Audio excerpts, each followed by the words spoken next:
அன்பு நேயர்களே, வளைகுடாவில் இன்னும் பதற்றம் ஓயாத நிலையில் ஈரான் தொடர்ச்சியாக இராணுவ ஒத்திகை, இராணுவ பயிற்சிகள் ரஷ்யா, சீனா என்று இடைவிடாமல் நடத்தி வருகின்றது. அந்த வகையில் நாம் ஏற்கனவே தந்திருக்கின்றோம் இல்லையா, ரஷ்யாவும் ஈரானும் ஒரு கூட்டு பயிற்சியை முடித்திருக்கிற நிலையில் அமெரிக்க இராணுவ அதிகாரி கொண்டு அமெரிக்க இராணுவ படைகளுக்கு மிகப்பெரிய ஒரு ஆச்சரியமாக குறித்து எச்சரித்திருக்கின்றார். இது இன்றைய வெள்ளை ஊடகங்களில் குறிப்பாக CNN, ஃபாக்ஸ் நியூஸ், டிவிஷன் நியூஸ் மற்றும் ஏகப்பட்ட நியூஸ் தளங்களில் இந்த விடயம்தான் மிகவும் முன்னணி விடயமாக இருக்கின்றது. அதை நாமளும் என்னவென்று பார்த்துக் கொள்வோமா? ஈரான் ரஷ்யா கூட்டு பயிற்சியை முடித்துள்ள நிலையில் முன்னாள் அமெரிக்க இராணுவ அதிகாரி அமெரிக்கர்களுக்கு ஆபத்தான ஆச்சரியங்கள் குறித்து ஒரு எச்சரிக்கை விடுத்திருக்கின்றார். ஈரான் மற்றும் ரஷ்யா இடையான கூட்டு கடற்படை பயிற்சி ரஷ்ய ஹெலிகாப்டர் தாங்கி கப்பலான ஸ்டோர்ஸ்கியின் சம்பிரதாயபூர்வமான பிரியாவிடையுடன் நிறைவடைந்துள்ளது. இது ஒமான் கடல் மற்றும் வடக்கு இந்திய பெருங்கடலில் பல நாட்கள் ஒருங்கிணைந்த கடல்சார் நடவடிக்கைகளின் முடிவை குறிக்கிறது. கடல்சார் பாதுகாப்பை வலுப்படுத்தவும் கடற்படை ராஜதந்திரத்தை வளர்க்கவும் இரு நாடுகளின் கடற்படைகளுக்கு இடையே நடைமுறை செயல்பாட்டு ஒத்துழைப்பை விரிவுபடுத்தவும் இந்த பயிற்சி இடம்பெற்றதாக ஈரானிய இராணுவ அதிகாரிகள் தெரிவித்துள்ளனர். இந்த பயிற்சியில் சிக்கலான சூழ்ச்சிகள், கூட்டு வழி செலுத்துதல் பயிற்சிகள் மற்றும் மேற்பரப்பு கப்பல்கள் மற்றும் விமான பிரிவுகளுக்கு இடையான ஒருங்கிணைப்பு ஆகியவை அடங்கும் என்றும் ஈரானிய மற்றும் ரஷ்ய அதிகாரிகள் பகிரப்பட்ட பயிற்சி மற்றும் செயல்பாட்டு பரிமாற்றத்தின் தொடர்ச்சியை வலியுறுத்தி இருக்கிறார்கள். இந்த பயிற்சி பிராந்தியத்தில் நடந்து வரும் பதற்றங்களுக்கு மத்தியில் நடைபெறுகிறது. அங்கு ஆக்ரோஷமான அமெரிக்க இராணுவ கட்டமைப்பு மற்றும் ஈரானுக்கு எதிரான அச்சுறுத்தல்கள் சாத்தியமான மோதலின் கவலைகளை அதிகரித்துள்ளன. முன்னாள் அமெரிக்க இராணுவ அதிகாரியும் இராணுவ ஆய்வாளருமான ஸ்டானிஸ்லாவ் கிராஃப்னிக் ஈரானின் இராணுவ தயார் நிலை மற்றும் சான்ஷஸ் விளைவு மீதான வெளிநாட்டு ஆதரவின் தொடர்ச்சியான ஒருங்கிணைப்பு பற்றிய விரிவான பகுப்பாய்வை 2 தடவைகள் வழங்கியிருக்கின்றார். CNN, MSNB, ஃபாக்ஸ் நியூஸ், டிவிஷன் மற்றும் RT ஆகியவற்றில் முன்னர் காட்டப்பட்ட ஜெர்னலிஸ்டிக்கலி ஸ்பீக்கிங் நிகழ்ச்சியில் தொகுப்பாளராக இருக்கும் ரிக் சான்சஸ் ஈரானுக்கும் அமெரிக்காவுக்கும் இடையிலான சாத்தியமான மோதல் வரைபடத்தை பற்றி ஆழமாக பேசியிருக்கின்றார். வாஷிங்டன் அடிப்படையில் ஒரு பெரிய கடற்படையுடன் ஈரானின் முன் வாசலில் முகாமிட்டுள்ளதால் அச்சுறுத்தல்கள் காகிதங்களைப் போல பறந்து வருவதால் அவர்கள் விஷயங்களை தடுக்க முயற்சிக்கிறார்கள். ஆனால் அந்த பேச்சுவார்த்தைகள் பக்கவாட்டில் நடந்தால் என்ன செய்வது? சான்சஸ் தனது நிகழ்ச்சியில் இந்த மாதிரி கூறுகிறார். விஷயங்கள் மோசமடைந்தால் தெஹ்ரானுக்கு அது ஒரு மோசமான நாளாக இருக்கும் என்று ட்ரம்ப் தொடர்ந்து கூறுகிறார். ஆனால் அது உண்மையிலேயே நடக்குமா? எங்கள் விருந்தினர் இராணுவ நிபுணரின் கூற்றுப்பட் பதில் ஆம். ஆனால் தெஹ்ரானுக்கு மட்டுமல்ல, அமெரிக்கா அல்லது இஸ்ரேலுடன் இராணுவ மோதல் ஏற்பட்டால் ரஷ்யாவும் சீனாவும் ஈரானை ஆதரிக்க தீவிரமாக தயாராகி வருவதாக கிராஃபிக் தனது பகுப்பாய்வில் எடுத்துரைத்தார். நம்மளும் அதைத்தானே சொல்றோம், ஈரான் தனித்து நின்று ஜெயிக்காதுன்னு தொடர்ந்து சொல்லி வரோம். இந்த வருகை ஆய்விலையும் ஈரான் தனித்து நின்று முடியாது, எனவே ஈரானை காப்பாற்ற வேண்டிய ஒரு தேவை சீனாவுக்கு இருக்கின்றது ரஷ்யாவை விட என்பதில் 80% ஒயில் சப்ளை அங்கிருந்தான் போகும். ஆக அவர் பகுப்பாய்வில் தெளிவாக சொல்லுகிறார். ரஷ்யாவும் சீனாவும் ஏற்கனவே ஈரானில் கூட்டு பயிற்சிகளை திட்டமிடுவதன் மூலம் சமிக்ஞைகளை அனுப்பி வருகின்றன என்று கிராஃப்னிக் கூறினார். ரஷ்யாவை பொறுத்தவரை ஈரான் சாகசஸ் மற்றும் மத்திய ஆசியாவிற்கான நுழைவாயிலாகும். அதே நேரத்தில் சீனாவை பொறுத்தவரை அது மத்திய ஆசியா மற்றும் அதற்கு அப்பால் உள்ள கதவுகளை திறக்கிறது. அவர்கள் ஈரானை நொறுங்க விட போவதில்லை என்றும் சொல்கிறார்கள். கடந்த ஆண்டு 12 நாள் போர் மோதலில் ஈரானின் முந்தைய இராணுவ நடவடிக்கைகள் வேண்டுமென்றே மட்டுப்படுத்தவை என்று கிராஃப்னிக் குறிப்பிட்டுள்ளார். அப்போது ஈரான் முழுமையாக செல்லவில்லை. அது இராணுவ தளங்களை தாக்கி மக்கள் தொகை கொண்ட பகுதிகளை தவிர்த்து வந்தது. ஆனால் இது இப்போது முழு அளவிலான போராக அதிகரித்ததால் இரண்டும் இருக்குதா? அது மிகவும் வித்தியாசமான கதை. இஸ்ரேல் சிறியது, பெரும்பாலான மக்கள் ஒரு சில பெரிய நகரங்கள் வாழ்கின்றனர். எனவே இலக்கை தவறவிடுவது கிட்டத்தட்ட சாத்தியமற்றது. குண்டுகள் எங்கு வேண்டுமானாலும் விழுந்தாலும் அதை யாராவது தாக்கும். ரஷ்யா மற்றும் சீனாவின் ஈடுபாட்டின் மைய கவனம் ஈரானின் ஒருங்கிணைந்த வான் பாதுகாப்பு அமைப்பை உருவாக்குவதாகும் என்றும் கிராஃப்னிக் வலியுறுத்தியுள்ளார். ஈரான், ரஷ்யா மற்றும் சீனா ஆகிய 2 நாடுகளுக்கும் ஒரு ஒருங்கிணைப்பு தளத்தை வழங்குகிறது. அங்கு அவர்கள் போரில் சோதிக்கப்படலாம் என்று அவர்கள் விளக்கினர்.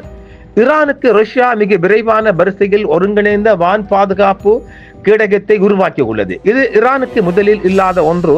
ஈரான் 300களை கொண்டிருந்த வேண்டும், 200களை கொண்டிருந்த வேண்டும் பழைய அமைப்புகள் அல்லது புதிய அமைப்புகள் சொல்லுகின்றன. ஆனால் டோஹமாக்ஸ் உண்மையில் அமைப்பிற்குள் வெடிக்கப் போகும் போது டோஹமாக்ஸுக்கு எதிராக இன்னும் சிறப்பாக செயல்படுகின்றன. வான் பாதுகாப்பு வலையமைப்பின் பல அடுக்கு தன்மை அவர் விவரித்தார். ஒருங்கிணைந்த வான்குடை என்பது ஒரு அமைப்பு. அது முழுமையாக ஒருங்கிணைக்கப்பட்டிருந்தால் நீங்கள் பாதுகாக்கும் நாட்டிற்கு வெளியே எதிரி இலக்குகளை எடுத்து இடைமறிக்க தொடங்கக்கூடிய மூலோபாய மட்டத்தில் உங்களிடம் உள்ளது என்று சொல்கின்றார். பின்னர் நீங்கள் அந்த நாட்டுக்குள் ஒரு மூலோபாய மட்டத்தில் பாதுகாக்க தொடங்கும் ஒரு உள் அடுக்கு உங்களிடம் உள்ளது. பின்னர் நீங்கள் ஒரு போர் அரங்க மட்டத்தில் இருக்க வேண்டும் என்று, பின்னர் நீங்கள் ஒரு உள்ளூர் மட்டத்தில் இருக்க வேண்டும் என்றும் அவர் சொல்கின்றார். இது துல்லியமான பாதுகாப்பு விடயமாகவும் பார்க்கப்படுகின்றது. பாந்தர் ஒரு உள்ளூர் மட்டத்தில் உள்ளது அல்லது தோள்பட்டை சுமக்க முடியும் என்றும் சொல்கின்றார். அதாவது இங்கு ஒரு ட்ரோன்ஸ் அல்லது சில ஹெலிகாப்டர் டாப் அல்லது செய்வது போல் நீங்கள் ஷார்ட் டிஃபென்ஸ் செய்கிறீர்கள். எனவே வெளிப்படையாக நீங்கள் பாலிஸ்டிக் ஏவுகணைகள் அல்லது குரூஸ் ஏவுகணைகளை தோள்பட்டை சுடப்பட்ட ஏவுகணை மூலம் எடுக்கப் போவதில்லை. ஆனால் நீங்கள் ஒரு ஜெட் விமானத்தை எடுக்கலாம். எடுத்துக்காட்டாக ஒரு ஹெலிகாப்டர் அல்லது ஒரு பெரிய ட்ரோனை எடுக்கலாம். இந்த கிராஃப்னிக் அமைப்புகளுக்கு இடையான ஒருங்கிணைப்பின் முக்கியத்துவத்தை வலியுறுத்துகின்றார். இது பல அடுக்குகளை கொண்டிருப்பதால் மட்டும் ஒருங்கிணைக்கப்படவில்லை, ரேடார் அமைப்புகளையும் சேர்ந்துதான் இந்த தாக்குதல் முறை வருவதென்று சொல்லுகின்றார். இதன் மூலம் ட்ரம்ப் சிரியாவில் ஏவிய 12 டோமஹாக்ஸ் விமானங்கள் வெடிக்க 33% தோல்வி விகிதத்தை கொண்டிருந்தன. அதாவது சிரியாவில் 30% தோல்வியை அமெரிக்கா கண்டிருக்கின்றது. வெடிக்காமல் 4 போர் முனைகள் காணப்பட்டன. மோசமான தொகுதி எனக்கு தெரியாது, ஆனால் அவற்றில் பெரும்பாலானவற்றை பற்றியும் அதுவே சொன்னால் அமெரிக்காவுக்கு இன்னும் பெரிய பிரச்சனைகள் உள்ளன. அதான் சொல்றாரு. இந்த கிராஃப்னிக் ரஷ்ய பங்களிப்புகளை விரிவாக கூறினார். விமானங்களை வழங்குதல் மற்றும் ஈரானின் வான் பாதுகாப்பு வலையமைப்புகளை மீண்டும் நிறுவுதல் ஆகியவற்றை குறிப்பிட்டிருக்கின்றார். ரஷ்யா திரும்பி வந்து மீண்டும் ஒருங்கிணைக்கப்பட்ட அமைப்பை உருவாக்கியது. மேலும் கடந்த 6 மாதங்கள் Su-35 விமானிகளுக்கு பயிற்சி அளித்து Su-35 போர் விமானங்களை வழங்கியது. இது F-35களை விட F-35 பிரதிநிதித்துவப்படுத்தும் தலைமுறை 4+4 விமானங்களாக இருந்தாலும் கூட இது மிஞ்சும். சீனா பங்களிப்புகளில் உயர் தெளிவுத்திறன் கொண்ட ரேடார் மற்றும் செயற்கைக்கோள் இணைக்கப்பட்ட ஆரம்ப எச்சரிக்கை அமைப்புகள் அடங்கும் என்றும் அவர் விளக்கி இருக்கின்றார்.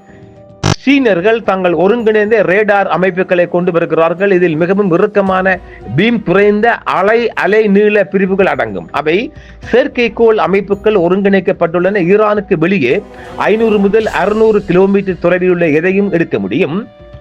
எனவே அமெரிக்கா அல்லது இஸ்ரேல் எதுவும் ஏற்கனவே எடுக்கப்பட்டு வருகிறது. மேலும் அதற்கு எதிர்வினையாற்ற தொடங்க அவர்களுக்கு போதுமான நேரம் அளிக்கிறது.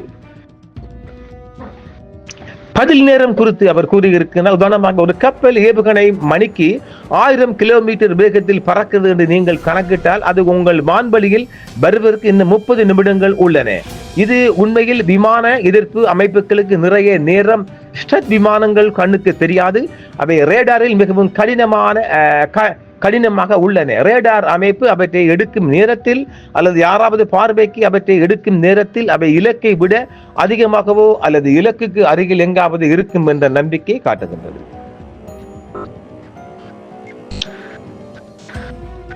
வெற்றிகரமான ரேடார் வழிகாட்டப்பட்ட பாதுகாப்பின் வரலாற்று எடுத்துக்காட்டுகளை அவர் மேற்கோள் காட்டார். அதாவது செர்பியர்கள் பல அமெரிக்க விமானங்களை B-1களை எவ்வாறு அப்புறப்படுத்தினர் என்பதுதான். அவர்கள் ரேடியோக்கள் உள்ளவர்களை சுற்றி வட்டமிட்டனர்.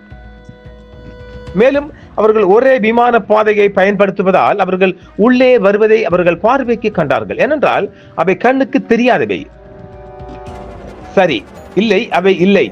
மீண்டும் தொடர்பு கொண்ட ரேடியோக்களுடன் அவர்கள் S-300 அல்லது S-200 அமைப்புகளுடன் வெளியேற்றப்பட்ட அவர்கள் அவற்றை கிட்டத்தட்ட வெறுமையாக பிடிக்க முடிந்தது.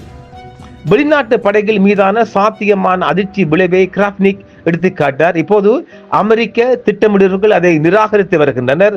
இது உண்மையில் திறமையானது அல்ல, அவர்களால் எதுவும் செய்ய முடியாது. இதுவரை சோதிக்கப்படாத துணிச்சல் நிறைய இருக்கிறது. எனவே அமெரிக்கா, இஸ்ரேல் மற்றும் நேட்டோ படைகள் தொடர்பை தொடங்கினால் அவர்களுக்கு மிகப்பெரிய அதிர்ச்சியும் ஆச்சரியம் இருக்கும் என்று நான் நினைக்கிறேன் என்று சொல்லுகின்றார். சரிதானே? மிகப்பெரிய ராணுவ அதிகாரி சொல்றாரு, அவர் ஒரு ராணுவ ஆய்வாளர், விரிவா சொல்றார். மீண்டும் அதை டபுள் என்று கொடுப்பவா? வெளிநாட்டு படைகள் மீதான சாத்தியமான அதிர்ச்சி விளைவை கிராப்னிக் எடுத்துக்காட்டினார். இப்போது அமெரிக்க திட்டமிடர்கள் அதை நம்ம நேற்று சந்திக்கிறோம். ஏற்கனவே அமெரிக்க திட்டம் வகுப்பாளர்கள் இதை ஈரான் மீது கொலைவரை தாக்குதல் வன்மையாக கண்டிக்கிறார். அதைத்தான் இவர் சொல்றார். கண்டித்த போதிலும் இவர்களும் இதை கண்டிக்கிறார்கள், இவரும் கண்டிக்கிறார். இப்போது அமெரிக்க திட்டமிடர்கள் அதை நிராகரித்து வருகின்றனர். இது உண்மையில் திறமையானது அல்ல, அவர்களால் எதுவும் செய்ய முடியாது. இதுவரை சோதிக்கப்படாத துணிச்சல் நிறைய இருக்கிறது. எனவே அமெரிக்கா, இஸ்ரேல் மற்றும் அமெரிக்காவின் நேச நாடுகள், நேட்டோ படைகள் தொடர்பை தொடங்கினால் அவர்களுக்கு மிகப்பெரிய அதிர்ச்சியும் ஆச்சரியமும் இருக்கும் என்று நான் நினைக்கிறேன் என்று அழகாக தெளிவாக சொல்லுகின்றார் இந்த ஆய்வாளர் கிராப்னிக். ஆக ஈரான் பக்கம் அதிகமான காற்று நல்லா இருப்பதாக தமிழர்கள் பார்க்கலாம். இந்த செய்திகளை நீங்கள் பார்த்து தீர்மானிப்பது நீங்கள், தருவது நாங்கள் என்று பார்க்கின்றோம். மீண்டும் மற்றொரு காணொளியில் சந்திப்போம். என்றும் உங்களுடன் சன்ரைஸ் இந்தியா டிவி சப்ஸ்கிரைப் பண்ணுங்கள், பெல் பட்டனையும் கிளிக் செய்யுங்கள். உங்கள் ஆதரவே எங்கள் சேவை. ஆதரவு தாருங்கள், அரவணைப்போம். மறக்காம சர்ப்ரைஸ் பண்ணுங்க. தேங்க்யூ.